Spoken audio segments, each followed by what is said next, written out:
both the Seahawks and the Titans decided to remain in their locker rooms and not participate in the national anthem prior to their game in Tennessee.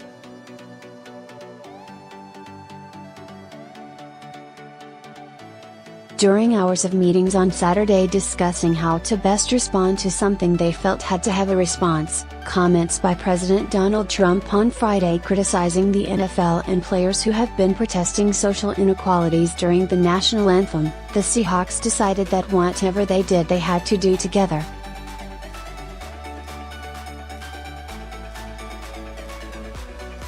"It doesn't show the kind of power unless it's the entire team," said cornerback Richard Sherman.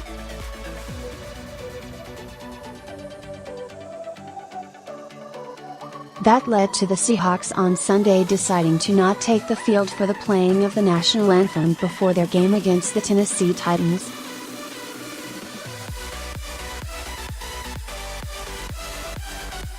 The Titans also did not take the field, making it the only game where neither team was on the field for the anthem. Seattle and Tennessee players had spoken Saturday and knew the plans of each other.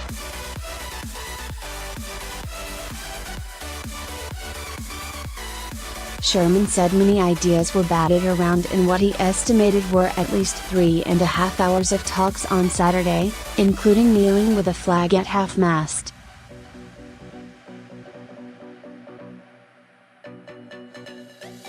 But while some players wanted to kneel or sit, others did not, and Sherman said the goal was to show unity.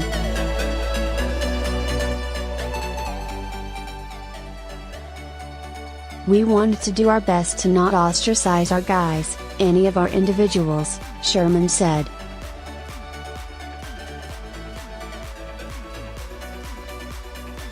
"Allow them to feel welcomed and not really make them uncomfortable. That's the worst thing you could do, is put your teammate in an uncomfortable position."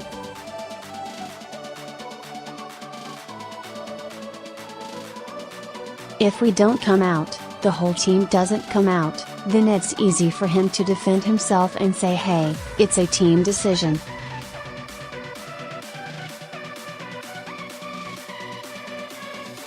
"I just did what the team did. You're a good teammate.Perfect.Fine." Sherman noted one reason the team decided not to come out for the anthem is that used to be the norm. Players were typically not on the field for the anthem prior to the events of September 11, 2001.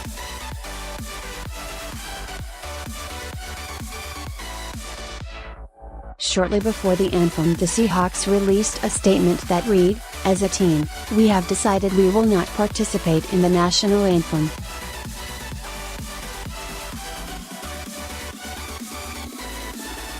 "We will not stand for the injustice that has plagued people of color in this country."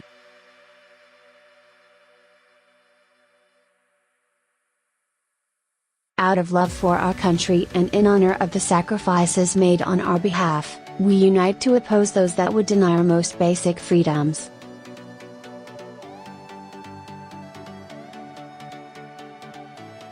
"We remain committed in continuing to work towards equality and justice for all. Respectfully, the players of the Seattle Seahawks."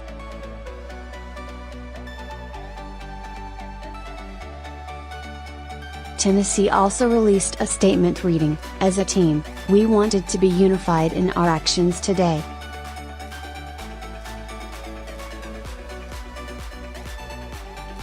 The players jointly decided this was the best course of action. "Our commitment to the military and our community is resolute, and the absence of our team for the national anthem shouldn't be misconstrued as unpatriotic."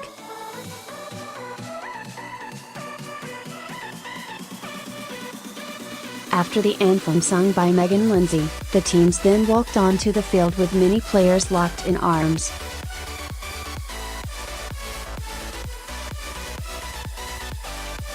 Linsey also took a knee as the song ended. Reaction from the crowd didn't appear strong.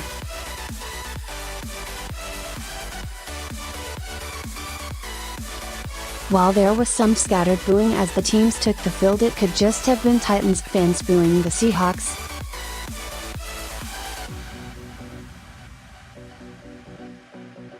During a rally in Huntsville, Alabama. Trump took aim at the league and players who have sat for the anthem without mentioning names, saying, "Wouldn't you love to see one of these NFL owners, when somebody disrespects our flag, to say, 'Get that son of a bitch off the field right now'?"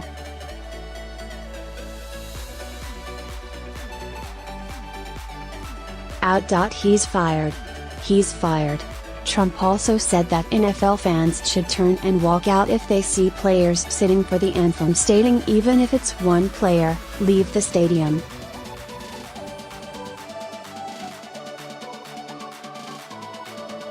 "I guarantee things will stop." Players began hearing of Trump's comments during their flight to Nashville on Friday night.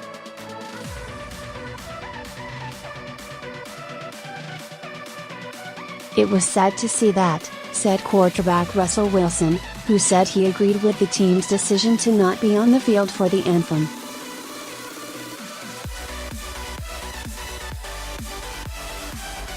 "I think there were a lot of guys who really wanted to do something and make a difference," Wilson said.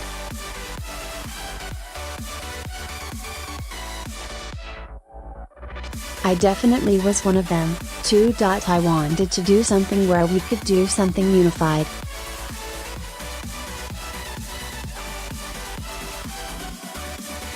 Coach Pete Carroll said he was on board with the decision, as well. "That's just a statement that they felt they needed to make, and I thought it was in a way, it wasn't a demonstrative thing on the field," Carroll said.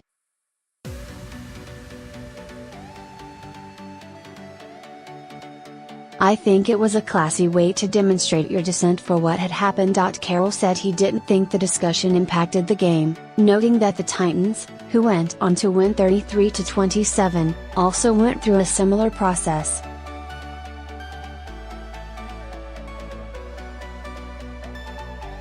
"I don't think it had any factor on the game at all," Carroll said. Carroll said he had specific talks before the game with defensive lineman Michael Bennett, who has been sitting for the anthem.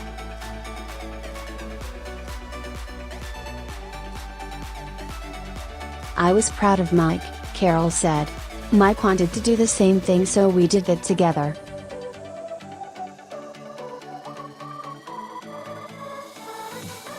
Said Bennett, "We came together and we united and we showed that we have power as people, and that's what we were doing today, and I think that was super impressive."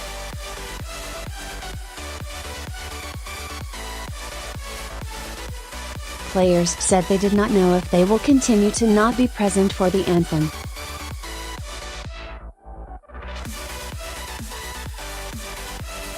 "We haven't talked about that as a team," said Bennett. Sherman, asked what's next, said, "With the president, what's next? Your guess is as good as mine."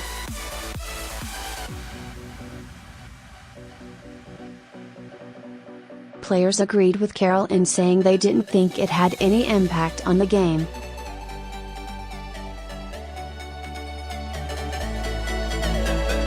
"I don't think our focus steered away from the game," said middle linebacker Bobby Wagner.